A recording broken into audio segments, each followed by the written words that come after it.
Saudações, paz e bem. Aqui em Goiás são 7h30 da manhã, pouco antes. E tá fazendo 11 graus, na verdade está frio. A temperatura despencou do nada. E a gente está indo na Dona Mãe. Vamos lá.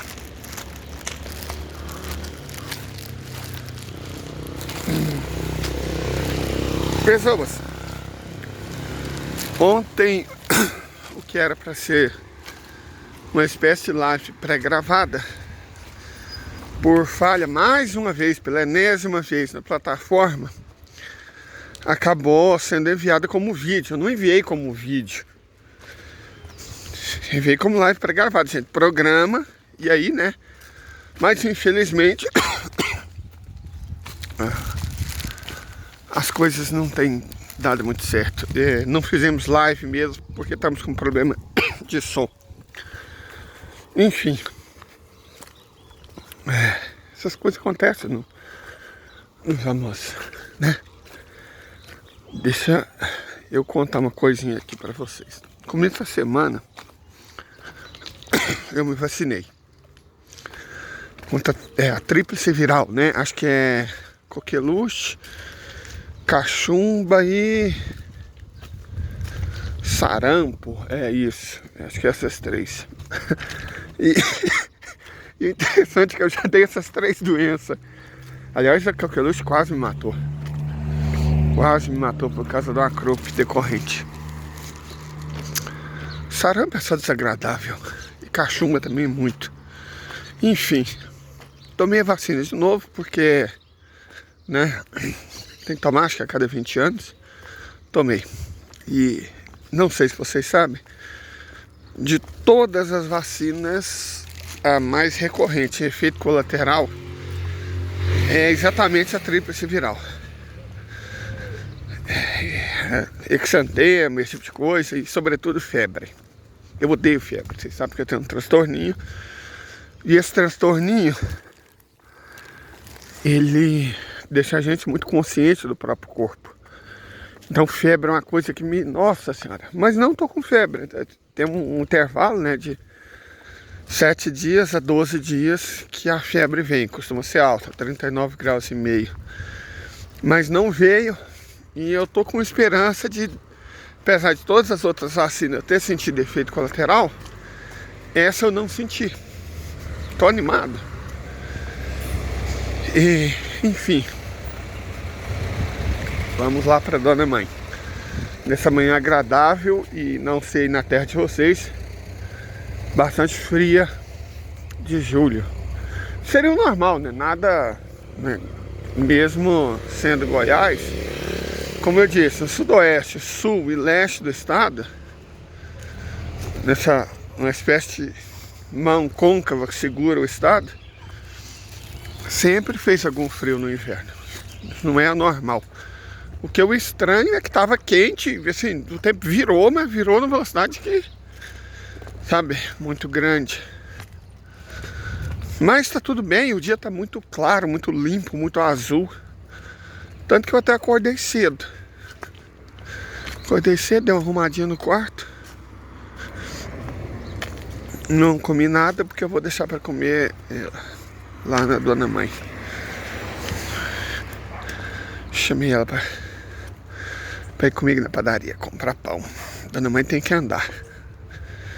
Enfim,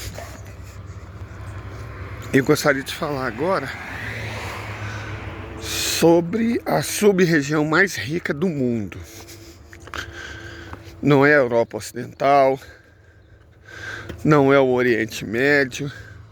A sub-região mais rica desse planeta é, de longe, o Extremo Oriente. No Extremo Oriente fica a nação mais rica desse planeta, né? A China, com um PIB de mais de 33 trilhões de dólares.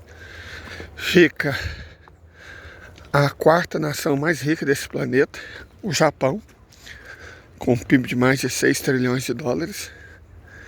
Ainda fica uma das top 15 do mundo, a Coreia do Sul, PIB de mais de 2 trilhões de dólares.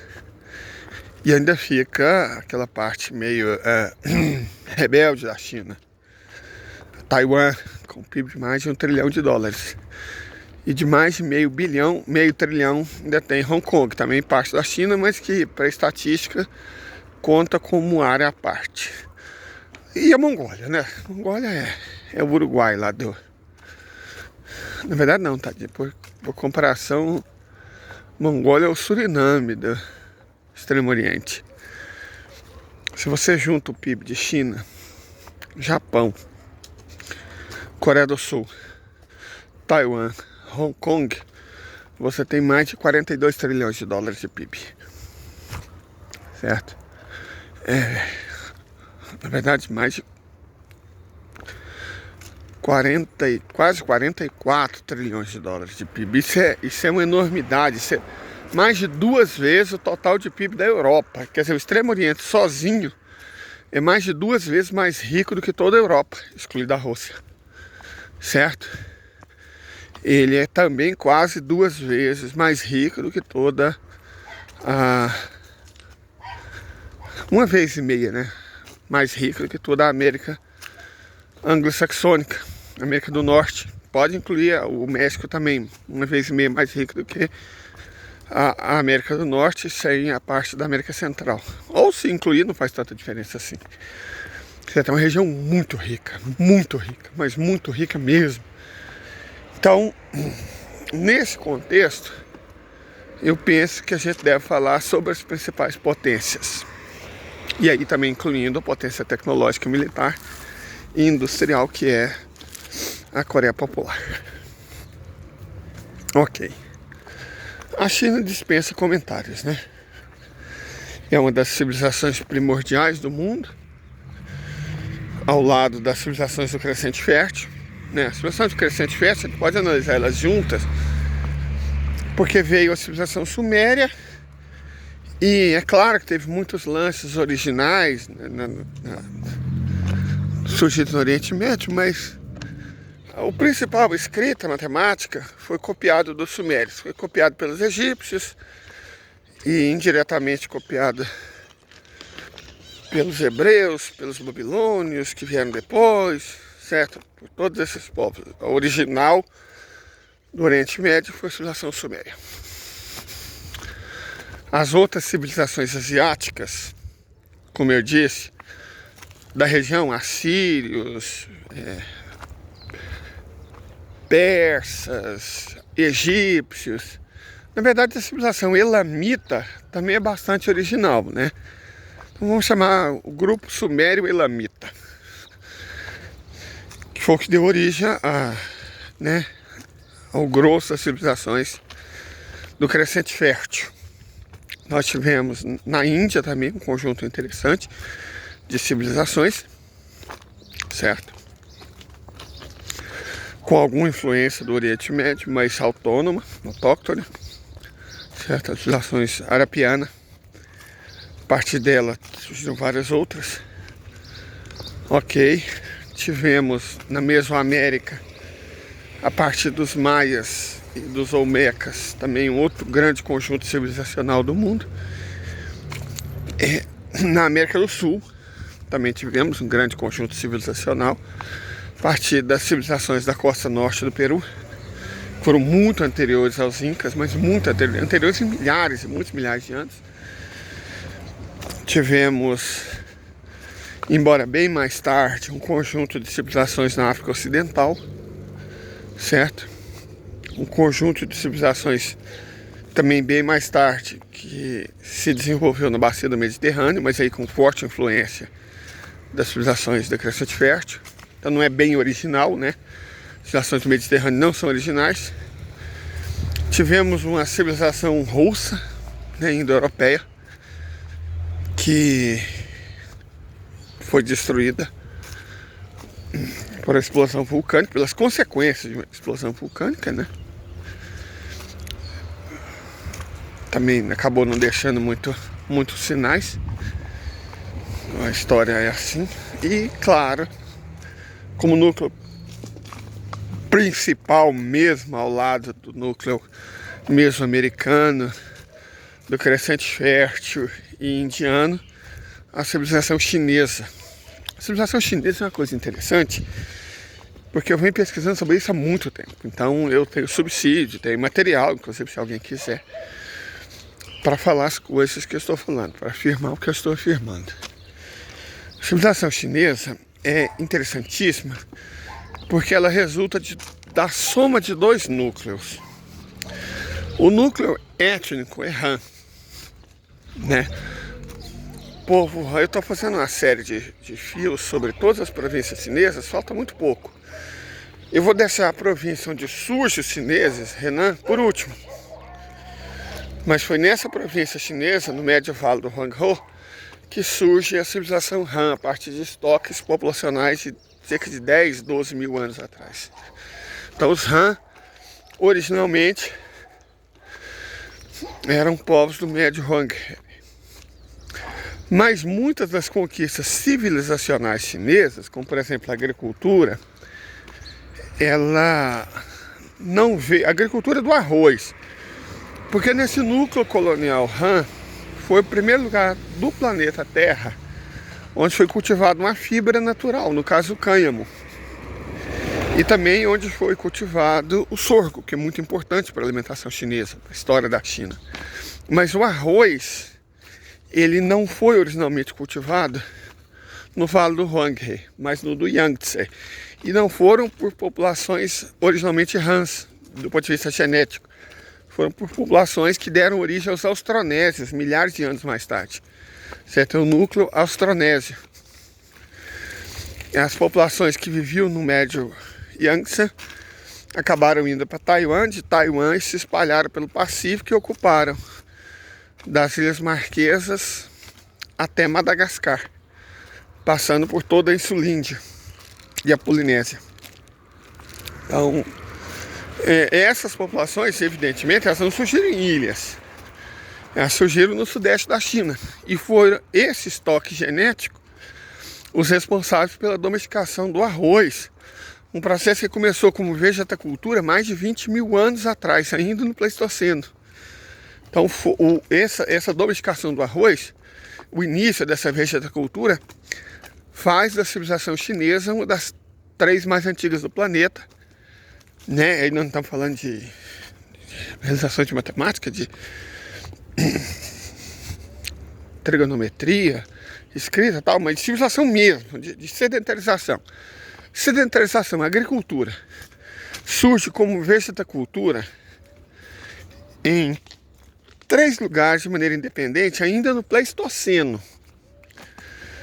Na Austrália, 27 mil anos atrás, as primeiras realizações da civilização humana são dos australianos.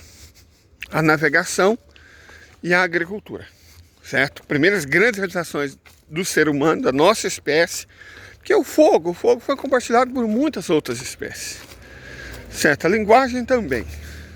A música também com outras espécies. Agora, a primeira grande realização tecnológica da nossa espécie, as primeiras foram a navegação e a vegetacultura, que é o ancestral da agricultura. E a navegação e a vegetacultura surgiram há mais de 20 mil anos, de maneira independente, em 3 lugares do mundo. Primeiro na Austrália, 27 mil anos atrás. Foi com base nisso que os ancestrais dos australianos chegaram na América do Sul, muito antes das pessoas que vieram via Estreito de Bering. Isso é uma coisa que os antropólogos americanos não aceitam, mas isso é azar deles, né? Porque não é questão de aceitar ou não, é genética. A genética das populações sul-americanas, principalmente as que vivem no Peru e no Equador e no Brasil, as populações G mostram claramente esse DNA de origem australoide, o que inclusive explica a aparência de alguns indígenas brasileiros ser diferente da dos outros. De modo geral, os indígenas de origem de Bering, né, são comuns aos ancestrais dos chineses. Veja só, os chineses descendem do mesmo estoque genético dos romanos, olha que loucura, e sobretudo mais proximamente das populações americanas que vieram do Estreito de Bering. Então não existe uma diferença genética tão grande assim entre as populações ameríndias América Central e do Norte, claro, não a do Sul. E as populações chinesas vieram do mesmo estoque genético, certo? Agora, na América do Sul, os primeiros seres humanos que chegaram em todas as Américas não vieram do Estreito Bering, eles vieram da Austrália. Na verdade, do norte do Sarru, né, de onde hoje é a Papua Nova Guiné e as Ilhas Salomão. Eles vieram de lá. Se eles chegaram aqui 27 mil anos atrás, mesmo considerando que o nível do mar naquela época estava 140 metros abaixo, e evidentemente eles não chegaram nadando, né? Desenvolveram a navegação. Inclusive, tem registro arqueológico disso. A navegação, gente, ela deve ter sido ainda mais antiga, porque era o único meio de você sair, atravessar a linha Wallace, né? Mesmo no auge do período seco do Pleistoceno, quando o nível do mar baixou 170 metros, não tinha conexão por terra entre a grande massa da Insulíndia, Indonésia, Malásia, Filipinas, estava tudo conectado por terra naquela época, e a grande massa do Sarru, que é o nome pelo qual se conhece a soma de Austrália, Tasmânia, Ilha Salomão, Papua Nova Guiné, que também estava na única massa continental. Essas duas massas, separadas pela linha Wallace, elas nunca estiveram conectadas. Então a única maneira do ser humano passar de uma para a outra é pela navegação. Navegação, portanto, deve ter sido bem mais antiga. Como você tem vestígio do ser humano na Papua Nova Guiné de mais de 60 mil anos, então óbvio que essa é a idade da primeira navegação, é a idade mínima. E pelo que se consta, né, pela evidência de que eles chegaram nas Américas, eles não passaram os 30 mil anos subsequentes dormindo, eles melhoraram a técnica. E por estranho que possa parecer, essa melhora da técnica está associado mais à navegação do que necessariamente à construção de barcos, certo? Para navegar, hoje em dia você tem GPS, mas é óbvio que não existia naquela época. Também não existia matemática. Mas já existia aquela que é provavelmente a mais antiga ciência humana, a astronomia. Então, era através das estrelas, sobretudo, que eles sabiam a direção que eles estavam seguindo. Como eu disse, naquela época, o Pleistoceno, a última fase do Pleistoceno, né? O nível do mar era 140 metros mais baixo. E isso foi o bastante. Pode passar? Obrigado. Para diminuir as distâncias entre as ilhas, evidentemente. Muitas massas de terra que hoje estão submersas, muitas mesmo, com certeza estavam imersas naquela época. Então não era necessário fazer grandes viagens, mas uma pequena por vez.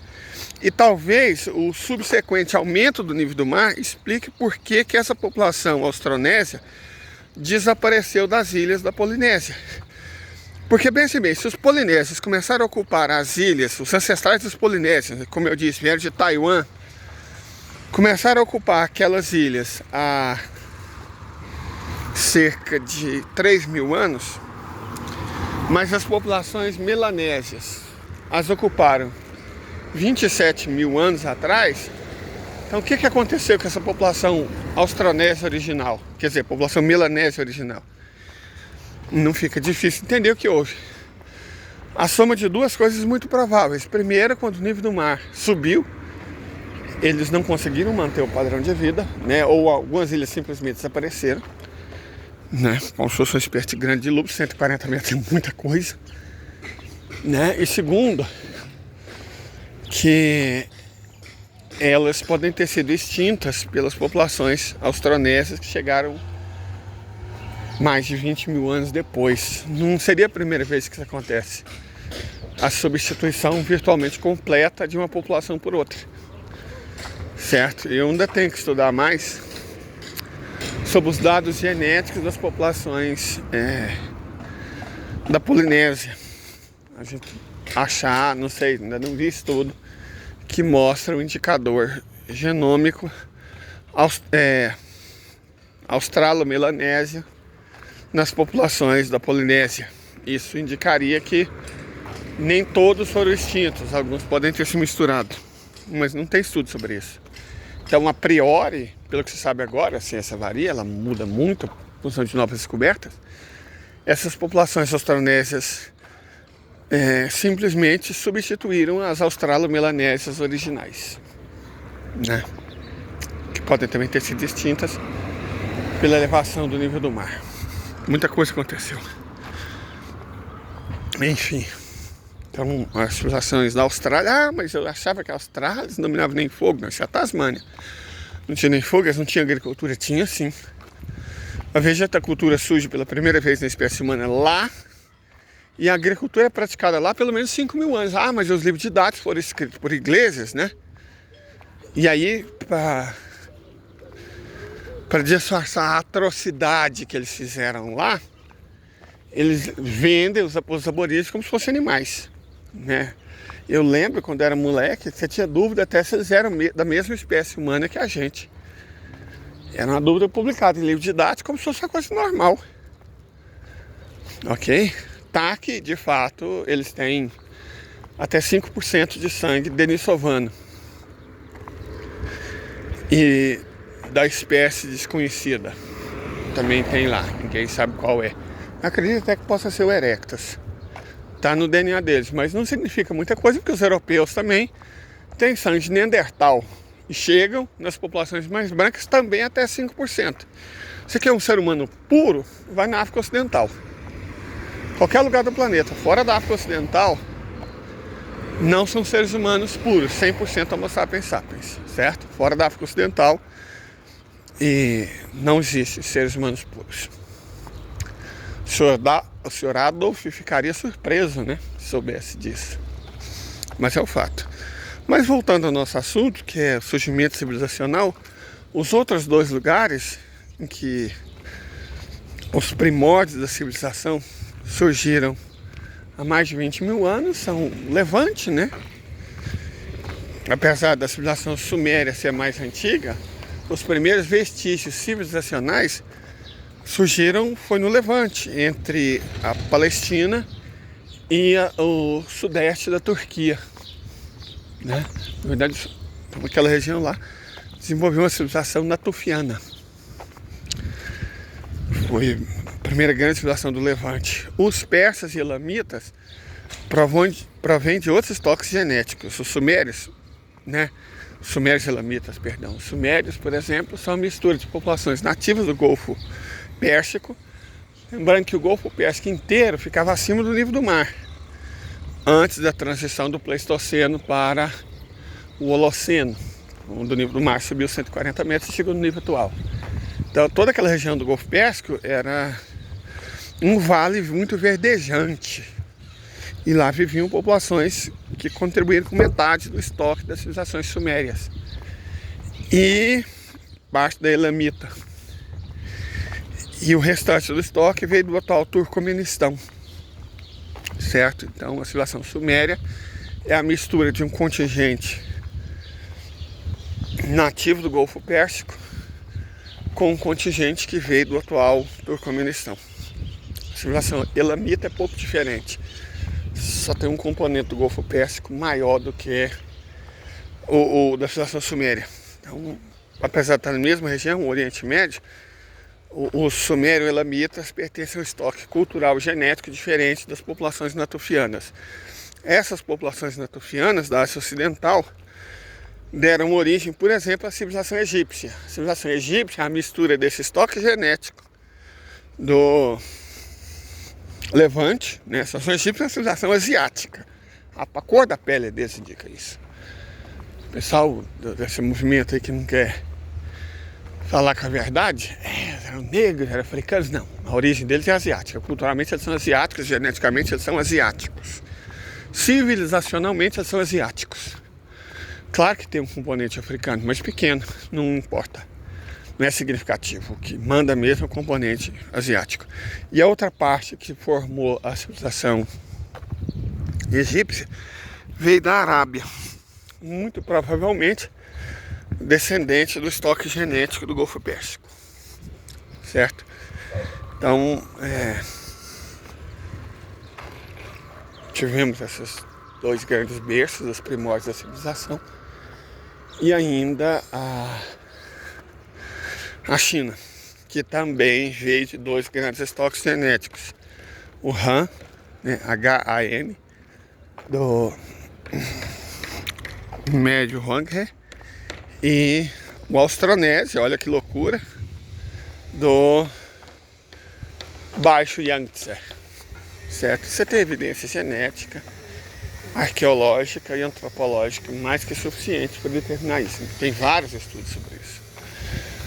Perfeito, não é estudo igual aquele que o Bolsonaro falava que existia e era publicado, não. Estudo sério, alicerçado em pesquisa de campo, genética, bioquímica, datação por radiocarbono, né? E revisado por pares, certo?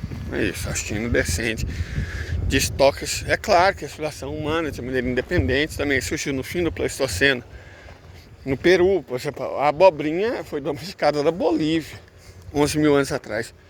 Até comentei sobre isso. Por muito tempo as pessoas se espantavam que de todas as culturas a única que eles nunca conseguiram achar o ancestral silvestre era a abóbora, né? Vocês falam, mas como assim, gente? Como assim? A abóbora? Qual que é o problema? Certo? Qual que é o problema da abóbora? Peraí, só tem que fazer comunicação não verbal com esse cachorro. Porque... gente, se tem uma coisa que eu não gosto, de verdade, é uma coisa que me irrita. Você não é que você é cachorro de rua. Olha lá, aquele não é um cachorro pequeno. Aquele é um cachorro grande. E eu tenho como me defender. Mas é uma criança e uma idosa, como é minha mãe. Então, esses cachorros deveriam ser castrados e levados para uma briga. Não pode ficar na rua. Se tem dono, o dono tem que ser multado. Porque essa cachorrada na rua, eu já fui mordido 3 vezes no último ano. Certo? Minha mãe já foi mordida uma e foi atacada outra. Então essa cachorrada, eu sei que eu gosto de doguinho e tal, mas, né, pelo amor de Deus, vamos ter bom senso. Mas voltando, não achava a origem da abóbora, mas da onde ela veio, no cachorro ancestral selvagem, mas porque eu estava procurando no lugar errado. Porque o mais antigo registro até então da abóbora, de uns 9 mil anos, tinha sido encontrado no México. E a abóbora era cultivada na América do Sul, claro, mas também por indígenas até do Canadá. E aí as pessoas, achando que ela vinha do México, nunca encontraram o ancestral selvagem. Até que o ano passado, um estudo muito interessante a respeito de uma cidade pré-histórica, que eles encontraram na Bolívia, ruínas de quase 12 mil anos, na Amazônia boliviana, nos contrafortes dos Andes. Inclusive, gente, para quem gosta, vão em Huenabaque, cidade da Bolívia. A Amazônia brasileira é perigosa, certo? É perigosa. Não vão. Sabe, é perigoso. Pessoas morrem na Amazônia brasileira. Você tem pirata, uma coitada de uma canoísta americana descobriu isso da pior maneira possível. Ela foi assassinada. Você tem pirata mesmo. Da foz do Amazonas, na Ilha Marajó, olha lá, ó. Que eu falo pra vocês, cachorro enchendo o saco. Quando você está só latindo, de boa, né? Mas então você tem piratas, você tem traficante, você tem garimpeiro, você tem crente criminoso. Então, basta ver o que aconteceu com os 2 indigenistas. A Amazônia brasileira é um lugar muito perigoso. Muito perigoso. Vai em Manaus, pega uma excursãozinha. Mas se você quer conhecer a Amazônia mesmo, o melhor lugar é a Bolívia. Vai para Santa Cruz de la Sierra e de lá você pega um voo para uma cidade chamada Huenabaque. Você vai gastar muito menos, vai ver coisas extraordinárias.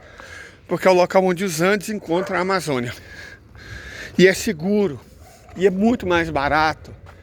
Certo? Você fica menos tenso. Então, se você quer conhecer a Amazônia, vai em Huenabaque. Pois foi nessa região da transição dos Andes para a Amazônia que achando as ruínas de uma civilização perdida de 12 mil anos atrás, não é Ratanabá, tá, gente? Situação de verdade. Eles encontraram, adivinha? Sementes de abóbora. E aí, andando na floresta da região, adivinha o que eles encontraram? O ancestral silvestre da abóbora. Então, não é que nunca encontraria um ancestral silvestre da abóbora, que estava procurando no lugar errado.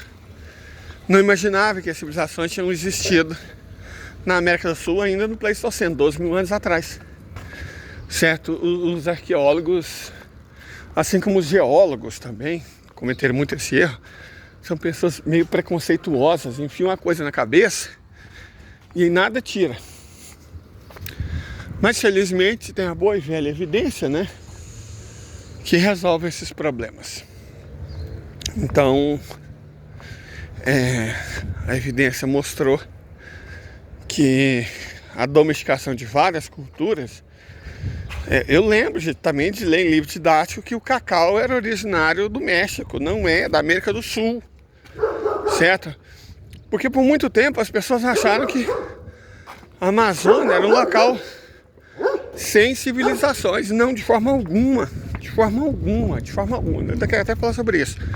Mas o importante da história aqui é a gente compreender que o surgimento, a origem, né, a origem dessas civilizações, particularmente o Extremo Oriente. Os coreanos são de 2 estoques genéticos. A gente tem que entender que os primeiros coreanos são os japoneses. Olha que loucura, né? A civilização Yamato, ela veio da Coreia. Certo? Ela veio da Coreia. E encontrou os ancestrais dos Ainos, que são a mistura de estoques genéticos paleossiberianos e austroneses. Da mesma forma, os coreanos têm origem em estoques genéticos, sobretudo siberianos também. São parentes dos Nívikes e dos Ainos e dos Manchus também. Além de um estoque que veio da China Oriental. Certo? Populações expulsas pela chegada dos Hans, alguns foram para o sul e se tornaram os austronésios, e outros foram para o norte e se tornaram os coreanos, que mais tarde fizeram parte do estoque genético japonês. Veja só como é que são as coisas. E a gente estava comprando pão por banda. E agora vamos continuar. De toda forma, gente, acho que a lição aqui é que as civilizações humanas não são grupos monolíticos. A ideia de pureza racial é simplesmente estúpida. Todas as populações humanas são miscigenadas. Elas descendem de estoques, às vezes muito antigos e eventualmente até improváveis, certo? Então, se a gente pensa nas 4 principais civilizações, né, daquela região do Extremo Oriente: chinesa, mongólica, coreana e japonesa, elas têm estoques genéticos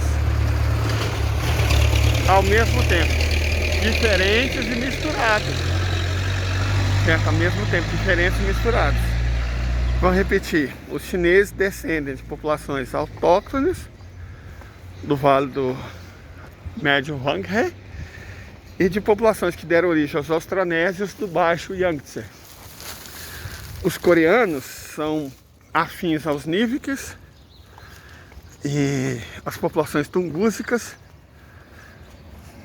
bem como os Ainos, né, os coreanos que vivem na Coreia hoje, e de populações que vieram do Baixo Yangtze, né? Não são necessariamente parentes dos chineses, porque viviam um pouco mais ao leste, um pouco mais a jusante do rio. Os japoneses, a civilização anterior, né, ancestral dos Ainos, é uma mistura de estoques austronésios, que portanto sai de Taiwan e do sudeste da China, com estoques tungúsicos, que vieram da Sibéria, certo? Além de ter evidências de DNA Hmong-Ma, que é uma população que vive hoje no sul da China e Tailândia, até na Índia. Os mongóis são populações autóctones que vieram da Sibéria, certo? Então esses são os 4 grupos, digamos, civilizacionais do Extremo Oriente. E, em certa medida, eles acabaram se misturando. O que não é preciso ser um gênio para perceber, né? Para quem é de fora é muito difícil reconhecer. Você coloca lá um chinês, um mongol, um japonês e um coreano, você não vai reconhecer muito facilmente. Então dizer que eles são grupos indígenas autóctones totalmente independentes é mentira, porque a fisionomia deles mostra o contrário, certo? Então chegamos na Dona Mãe, terminamos essa parte, digamos, mais arqueológica da coisa, e assim que a gente tomar o café, a gente continua, ok? Bom dia.